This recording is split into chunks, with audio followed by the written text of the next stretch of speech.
어느 나라에서든지 사람들이 만날 때마다 서로 인사를 나누지 않습니까? 각 나라의 그 인사말들이 각각 다르지요. 일본에서는 어떻게 인사합니까? 아리가또가 나옵니까? 제가 간 일본과는 다른 일본인가 봅니다. 중국은 어떻습니까? 예, 네이티브 스피커 발음과 비슷한. 스페인은 어떻습니까? 올라, 스페인을 제일 잘하는군요. 네, 우리나라 같은 경우에도 만나면 안녕하세요, 잘 지내십니까? 이렇게 인사를 하죠. 근데 우리나라는 굉장히 특별하게 그 인사만으로 끝나지 않습니다. 그 인사 뒤에 뭔가 하나 더 붙지요. 뭡니까? 식사하셨습니까? 밥 드셨습니까? 우리나라는 그게 중요합니다. 그래서 세계 유일하게 서로 만나서 인사하면서 그 뒤에 밥 먹었습니까? 라고 인사하는 나라는 우리나라밖에 없습니다.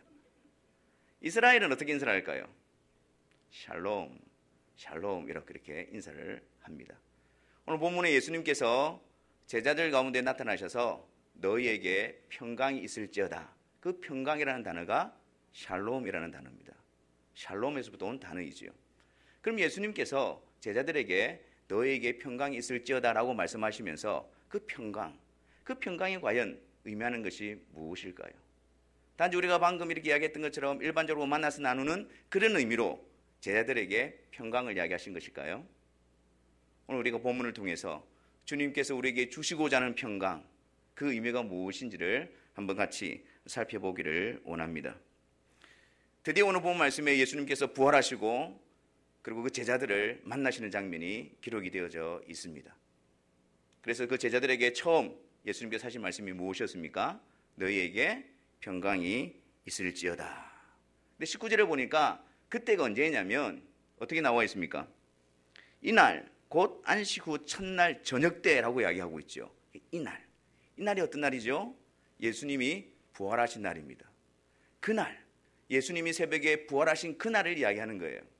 그래서 지금 제자들은 예수님이 부활하셨다는 소식을 다 전해 듣고 알고 있습니다.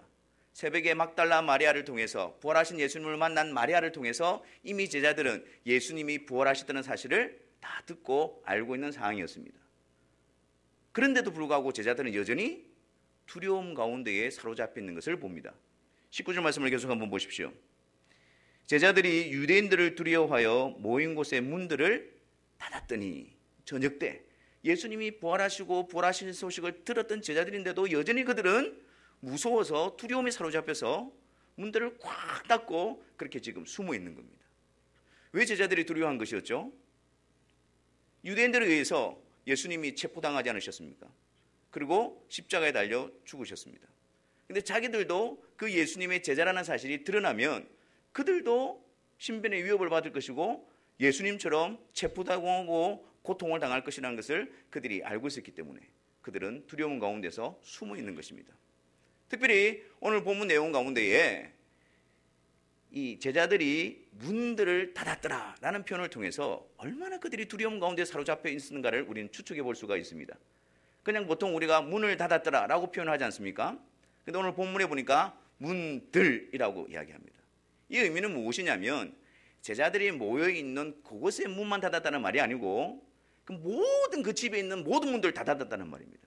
무서워서, 두려워서 마치 자기들이 그게 없는 것처럼 남들이 볼 수 없을 정도로 전부 문을 닫았고 거기서 두려움 가운데에 제자들이 있었던 것이죠. 그런 제자들 가운데 예수님이 오셔서 그들에게 너희에게 평강이 있을지어다 그렇게 말씀하고 계시는 것입니다. 그러면 예수님이 너희들에게 평강이 있을지어다 라고 말씀하시는 의미는 그냥 일반적으로 나누는 그런 인사의 의미가 아니지요. 그리고 또한 그 벌벌 떨고 있는 제자들에게 이제 내가 부활했으니까 이제 내가 너희들과 함께 있을 테니까 내가 너희들을 도와줄 테니까 걱정하지 마라. 이제 안심하라. 그런 의미로 이 말씀을 하고 계신 것일까요? 여러분들의 생각은 어떻습니까? 십자가에서 죽으시고 부활하신 예수님께서 제자들에게 너희에게 평강이 있을지어다 라고 말씀하신 참된 의미가 무엇이라고 생각하십니까? 답은 아는데 대답을 안 하시고 있는 듯한 그런 표정을 짓고 계시는데 제가 힌트를 하나 드리겠습니다. 지금 예수님께서 십자가에서 죽으시고 부활하신 후에 제자들과 처음 만난 그 자리에서 이 말씀을 하고 계십니다. 여기에 주목해야 합니다. 십자가에서 죽으시고 부활하신 다음에 이 말씀을 하고 계시단 말이에요. 그리고 만약에 예수님께서 제자들에게 그 당시에 사용했던 일반적인 의미로 인사를 했다라고 한다면 정말 뭔가 앞뒤가 맞지가 않습니다. 왜냐하면 우리가 오늘 읽지는 않았지만 21절에 보면 예수님께서 또 한 번 제자들에게 너희에게 평강이 있을지어다 라고 하시는 거예요. 그럼 만약에 이게 일반적인 인사면 같은 장소에서 같은 시간에 있는데 이 인사를 두 번이나 하실 이유가 없는 것입니다. 만약에 제가 어떤 분을 만나서 처음에 만나면 제가 인사를 하겠죠. 안녕하세요 라고 인사를 합니다. 근데 한 5분 있다가 또다시 제가 일어서서 안녕하세요 인사하면 그게 앞뒤가 안 맞죠. 그러니까 지금 예수님께서 너희에게 평강이 있을지어다 라고 하시는 것은 어떤 일반적인 의미의 인사의 의미를 담고 있는 것은 아닌 것입니다. 예수님께서 특별한 의미를 담고 그들에게 평강이 있을지어다 라고 말씀하고 있는 것입니다. 그러면 과연 그 평강, 예수님이 말씀하신 평강, 샬롬, 그것은 어떤 의미를 가지고 있는 것일까요? 우리가 이 의미를 알기 위해서 먼저 그 예수님이 오시기 전에 700년 전에 이사야를 통해서 예언한 말씀이 있습니다. 이사야 9장 6절입니다. 예수님에 대해서 이사야가 어떻게 예언하고 있습니까? 이사야 9장 6절에 우리 같이 한번 읽어보겠습니다. 시작. 이는 한 아기가 우리에게 낳고 한 아들을 우리에게 주신 바 되었는데 그의 어깨에는 정사를 메었고 그의 이름은 기묘자라 모사라 전능하신 하나님이라 영존하시는 아버지라 평강의 왕이라 할 것임이라. 무슨 왕요? 평강의 왕으로 오실 것이다 예언하고 계신 것입니다. 그리고 예수님이 탄생할 즈음에 사가랴, 즉 세례요한의 아버지지요. 세례요한의 아버지였고 그 당시에 제사장이었던 사가랴가 성령이 충만하여서 예수님에 대해서 예언하고 있는데 누가복음 1장 79절에 보면 이렇게 말씀합니다. 어둠과 죽음의 그늘에 앉은 자에게 비치고 우리 발을 어디로요? 평강의 길로 인도하시리로다 하니라. 그러니까 예수님에 대한 예언이 평강의 왕으로 오시고 어둠 가운데 있는 우리들을 평강의 길로 이끌어 주시는 분으로서 예수님을 예언하고 있는 것입니다. 그리고 예수님도 공생의 사역 기간 중에 친히 자신에 대해서 말씀하시기를 요한복음 14장 27절에 평안을 너희에게 끼치노니 곧 나의 평안을 너희에게 주노라. 내가 너희에게 주는 것은 세상이 주는 것과 같지 아니하니라. 너희는 마음에 근심하지도 말고 두려워하지도 말라라고 하시면서 내가 너희들에게 평안을 주기 위해서 왔다. 근데 이 평안은 세상이 주는 것과는 다른 것이다. 그렇게 하시면서 예수님이 이 세상에 오신 목적이 평강의 왕으로서 평강의 길로 인도하시기 위해서 그리고 평안, 동일한 단어입니다. 평안을 주시기 위해서 예수님이 이 세상에 오셨다라는 사실을 우리에게 알려주고 있습니다. 그러면 예수님이 주시는 평안, 평강은 도대체 어떤 의미일까요? 여러분들에게 예수님께서 여러분들에게 평강을 주십니다 라고 했을 때 여러분들은 어떤 그림이 그려지십니까? 근심, 걱정, 염려가 싹 사라지고 잔잔한 호수와 같이 우리의 마음이 평온한 그런 상태를 그리지는 않습니까? 힘들고 내가 번뇌했던 그 모든 생각들을 벗어버리고 그 예수님으로 말미암아 그냥 만족스러운 상태, 그 예수님께서 내 마음을 탁 잡아주시니까 조금도 흔들림이 없는 그런 상태, 평온한 상태, 그런 상태를 평강이라고 생각하고 있지는 않습니까? 그럴 수도 있습니다. 하지만 예수님께서 우리에게 주시고자 하시는 평강, 샬롬의 의미는 특별한 의미를 가지고 있습니다. 샬롬, 이 단어를 한번 살펴봅시다. 샬롬이라는 뜻이 뭘까요? 이 샬롬이라는 의미의 뜻이 무엇이길래 그 우리 사람들은, 이스라엘 사람들은 만날 때마다, 헤어질 때마다, 다른 사람 집에 방문했을 때마다 샬롬, 샬롬, 샬롬 하고 있는 것일까요? 여러분, 샬롬이 가지고 있는 뜻은 완전하다, 온전하다, 모든 것이 충족되어졌다, 이런 의미를 가지고 있습니다. 그러니까 샬롬이라고 이야기했을 때 너와 나에게 있어서 그 어떠한 무언가가 남아있지 않는 완전한 관계를 의미하는 것입니다. 평화, 완전히 조화로운 단계, 그것을 샬롬이라고 표하는 것입니다. 적대감도 없고 갚아야 할 빚도 없고 감정도 없고 그래서 전부 평안스럽고 서로에게 있어서 완전한 관계, 그것을 샬롬이라고 표현하고 있는 것입니다. 근데 여러분, 이 샬롬이라는 단어를 좀 더 들어가서 이해를 해보면 이 샬롬이 시작되어진 동사라는 동사가 있는데 그 동사가 실람이라는 단어입니다. 근데 이 실람이라는 단어, 이 의미를 보면 이 샬롬이라는 단어가 좀 더 분명하게 드러납니다.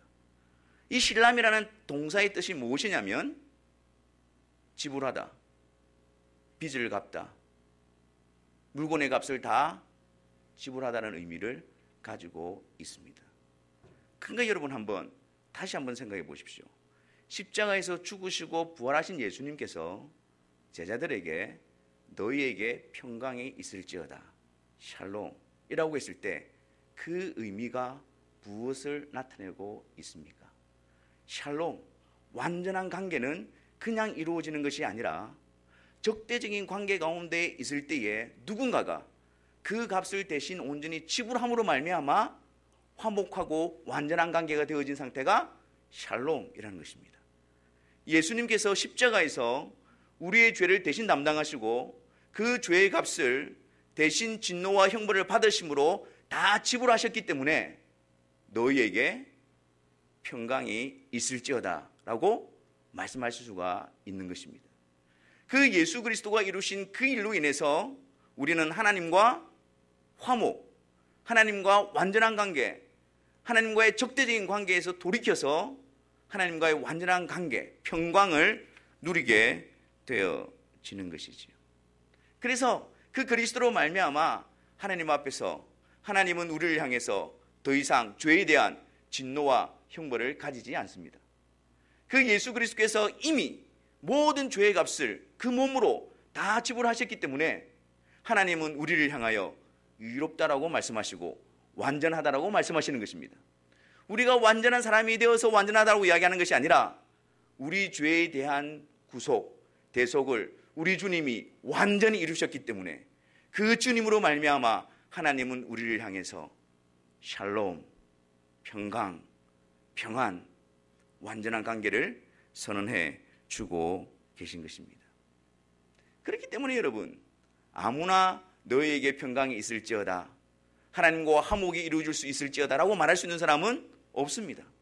오직 예수 그리스도, 십자가에서 죽으시고 부활하신 예수 그리스도 그분만이 하나님이 부르시는 하나님의 사람들에게 너희에게 이제 평강이 있을지어다, 죄로 말미암아 그 모든 것을 내가 대신 다 담당하고 너희에게 비로소 평강이 베풀어지게 되었노라, 그렇게 말씀하고 있는 것입니다. 그래서 여러분, 성경에 보면 복음을 이렇게 표현합니다. 사도행전 10장 36절에 보면 만유의 주 되신 예수 그리스도로 말미암아 어떤 복음이라고 이야기합니까? 화평의 복음을 전하사라고 이야기합니다. 그냥 복음이라고 이야기하지 않고 화평의 복음이라고 이야기하는 거예요. 그리스도를 통해서 하나님과의 평강, 화평, 그것을 주는 것이 바로 복음이다 라고 이야기하고 있는 겁니다. 에베소서 6장 15절에서도 그 복음을 이야기할 때에 평안의 복음이라고 이야기하는 거예요. 우리를 통해서 하나님과의 화목되어진 평강, 샬롬을 주시는 분이 바로 예수 그리스도, 그분의 십자가와 부활, 그분의 행하신 일을 통해서 우리에게 평안, 평강, 화평을 주신다라는 의미로 이렇게 표현하고 있는 것입니다. 여러분, 우리가 죄인 되었을 때 가장 절망적이고 안타까운 것이 무엇일까요? 로마서 3장 9절에서부터 18절의 말씀에 보면 그 죄인들의 모습에 대해서 쫙 이렇게 기록을 하고 있습니다. 그 죄인들의 모습이 어떠합니까? 의인은 없나니 하나도 없고 깨닫는 자도 없고 하나님을 찾는 자도 없고, 그리고 그들의 목구멍은 열린 무덤이고 그 혀는 쏘김을 일삼으며 입술에는 독사의 독이 있고 그 입에는 저주와 악독이 가득하고 그 발은 피 흘리는데 빠르고. 여러분, 이것이 죄인의 모습입니다. 그런데 죄인이 절망스럽고 비참한 가운데 있다는 사실을 나타내는 구절이 바로 그 뒤에 나타나고 있습니다. 그게 무엇이냐? 파멸과 고생이 그 길에 있어 평강의 길을 알지 못하고 라고 말하는 거예요. 그런 죄의 비참함과 절망 가운데 빠져 있는데 그들을 건져내어 하나님과 화목케 하시는 그 평강의 길, 예수 그리스도의 평강의 길을 알지 못하는 상태, 그것이 가장 죄인으로서 절망스럽고 고통스럽고 비참한 단계에 있다라는 것입니다. 은혜는 무엇이 은혜일까요? 그 가운데 평강의 길이 열려진 자들인 것입니다. 은혜는 무엇일까요? 평강의 왕이 찾아오시는 것입니다. 은혜는 무엇일까요? 평화의 복음이 전해져서 하나님과 화목, 샬롬을 이루어 주시는 것입니다. 사랑하는 성도 여러분, 예수 그리스도로 말미암아 죽으시고 부활하신 예수님께서 우리 가운데 들려주시는 너희 가운데 평강이 있을지어다, 그 놀라운 은혜의 복음이 늘 우리 심령 가운데에 확정적으로 분명하게 들려지기를 바랍니다.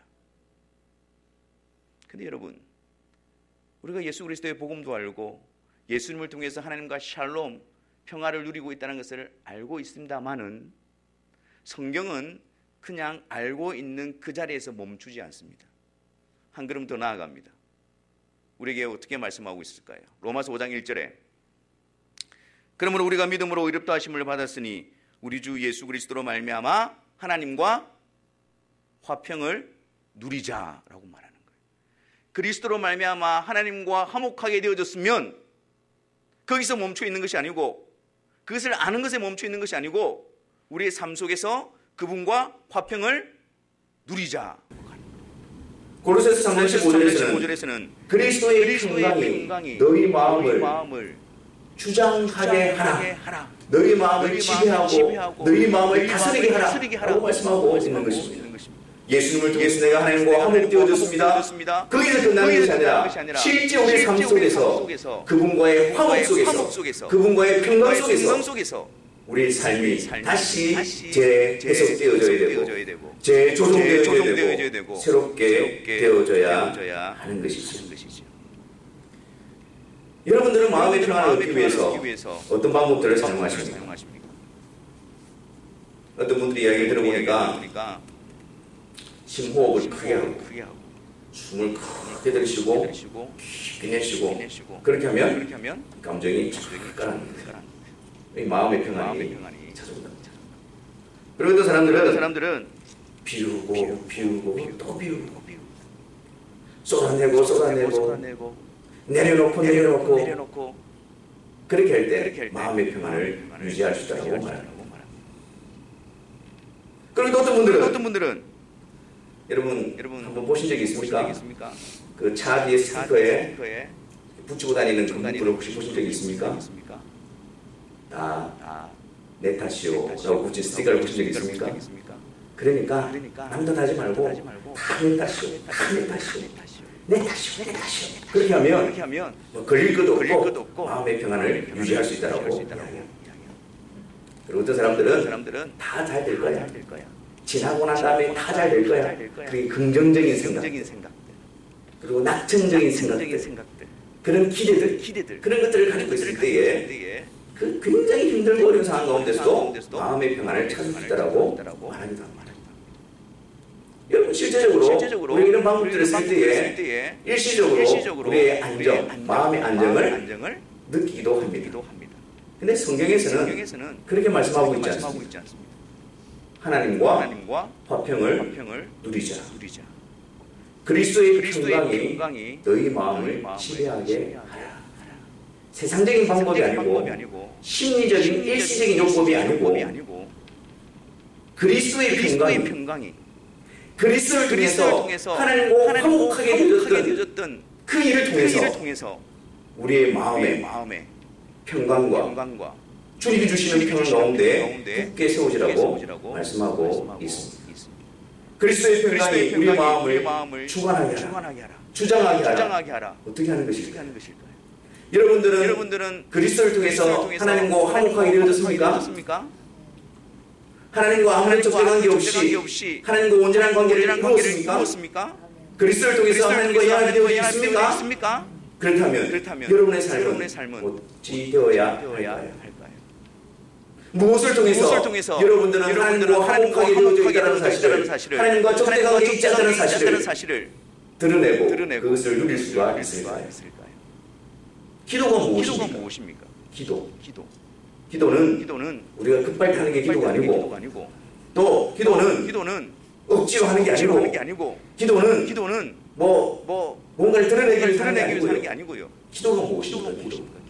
하나님과 내가 화목하게 되어졌다는 표현으로서 기도가 우리에게 주어져 있는 것입니다. 예수 그리스도를 통해서 하나님과 내가 화평을 이루고 있다는 표현으로서 기도가 우리에게 주어져 있는 것입니다. 그래서 기도라는 것은 믿는 자들에게 복된 증거입니다. 특권입니다. 놀라운 은혜에 방편이 되어집니다. 하나님을 나의 하나님으로, 아버지를 나의 아버지로, 예수 그리스도만이 부를 수 있는 그 복된 원칙이 그리스도 안에서 우리에게 주어져 있고, 우리가 하나님을 아버지로 부를 때 하나님이 그리스도를 아들로 삼으시고 인정해 주시듯이 우리를 하나님의 아들로 인정해 주시는 그 놀라운 것을 경험하고 누리는 것이 바로 기도의 시간입니다. 나의 아버지, 나의 하나님, 그렇게 부를 때 그리스도의 평강이 우리의 마음을 붙들어주고, 나의 하나님, 나의 아버지라고 부를 때에 그 기도의 자리에서 우리가 하나님께 속해 있고, 하나님이 우리 하나님으로서 우리와 함께 하시고 이 상황 가운데서도 우리를 이끌어가고 계시다는 놀라운 확신을 통해서 그분 안에서 우리는 평안을 누리게 되어지는 것입니다. 엠마오로 가는 두 제자, 예수님께서 십자가에서 죽으시고 그리고 그것 때문에 낙담하고 절망했던 그 제자들을 예수님이 찾아가서 만나 주십니다. 이제 예수님께서 죽으셨기 때문에 모든 것이 끝이 났다라고 그들은 절망과 낙담 가운데 빠져 있습니다. 그때 부활하신 예수님께서 그들에게 찾아가셔서 어떻게 하셨지요? 누가복음 24장입니다.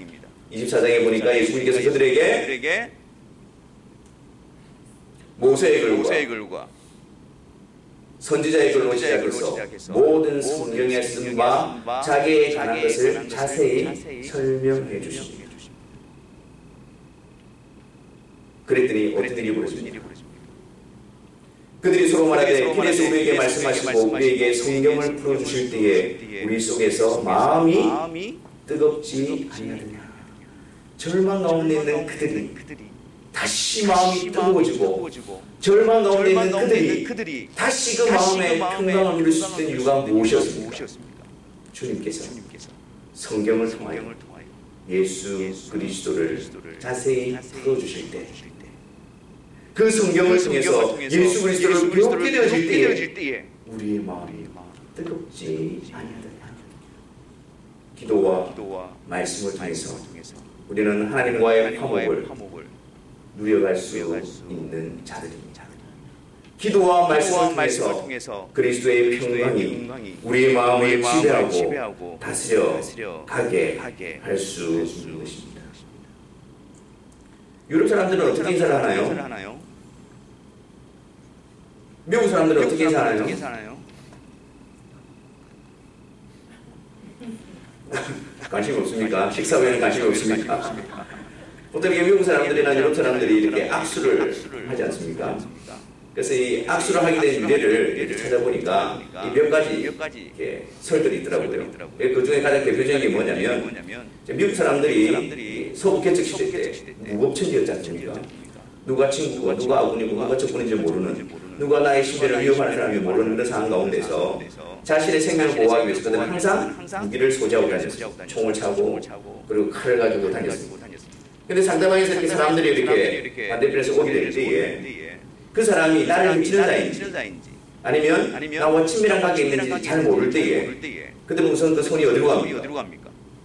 무기를 있는 쪽으로, 총 있는 쪽, 자기를 보호해줄 수 있는. 그런데 그 상대방이 자기와 친밀한 관계고 자기와 적대 관계가 없고 자기와 정말 좋은 관계에 있는 사람이라고 확인되어졌을 때 그때 그 손이 어떻게 되어집니까? 이렇게 아픈 내면이 되어집니다. 그래서 나는 무기가 없다. 무기로 대하지 않는다. 않는다. 너와 나는 적대 관계가 아니다. 너와 나는 평화의 관계다. 친밀한 관계다. 그래서 서로 손을 내밀어 악수를 하게 되어진 것이죠. 여러분, 우리가 거룩하신 하나님 앞에 우리가 홀로 서게 되어질 때 하나님으로부터 우리는 진노와 저주와 형벌 외에는 없습니다. 하지만 우리를 대신해서 우리의 죄의 모든 것을 담당하신 그 예수 그리스도와 함께 설 때 그 거룩하신 하나님 죄인 나를 향해서 손을 내시고 악수를 전하십니다. 예수 그리스도와 함께 있을 때에 그 하나님께서는 우리에게 샬롬으로 다가오십니다. 평강으로 다가오십니다. 그리스도를 통해서 우리가 그 놀라운 은혜를 누려갈 수 있는 것입니다. 마지막으로 우리가 로마서 5장 10절과 11절 말씀을 읽고 말씀을 마치고자 합니다. 로마서 5장 10절 11절 우리 같이 한번 읽겠습니다. 곧 우리가 원수되었을 때에 그의 아들의 죽으심으로 말미암아 하나님과 화목하게 되었은즉 화목하게 된 자로서는 더욱 그의 살아나심으로 말미암아 구원을 받을 것이니라. 그뿐 아니라 이제 우리로 화목하게 하신 우리 주 예수 그리스도로 말미암아 하나님 안에서 또한 즐거워하느니라. 하나님과 원수되었던 우리가 어떻게 하나님과 화목하게 되어졌다고요? 그리스도의 죽으심으로 말미암아 그리스도와 하나님과 화목하게 되어진 자로서 그뿐만 아니라 화목해 하신 우리 주 예수 그리스도로 말미암아 하나님 안에서 우리는 또한 즐거워하는 자들로 부름을 받고 있습니다. 항상 생각하십시오. 항상 기억하십시오. 우리의 삶의 현장 가운데서 어떤 일이 우리의 마음을 분내게 하고 어떤 일이 우리의 마음을 흔들어놓는다 할지라도 나는 예수 그리스도로 말미암아 하나님과 샬롬 화목하게 되어진 자다. 하나님이 나를 위하여 손을 내시고 나를 붙드시고 나를 이끄시고 나를 보호하시는 분이시다. 하나님의 그 놀라운 섭리와 지혜로 합력하여 반드시 선을 이루시는 자리에 우리를 세워놓고야 말 것이다. 그리스도를 통한 그 하나님을 신뢰함으로 그리스도를 통한 그 하나님과의 평강을 누림으로 기쁨 가운데서 감사함 가운데서 즐거움 가운데서 계속해서 주님을 따라가는 삶을 살아가시는 저와 여러분들이 되시기를 주님의 이름으로 축원합니다. 기도하겠습니다.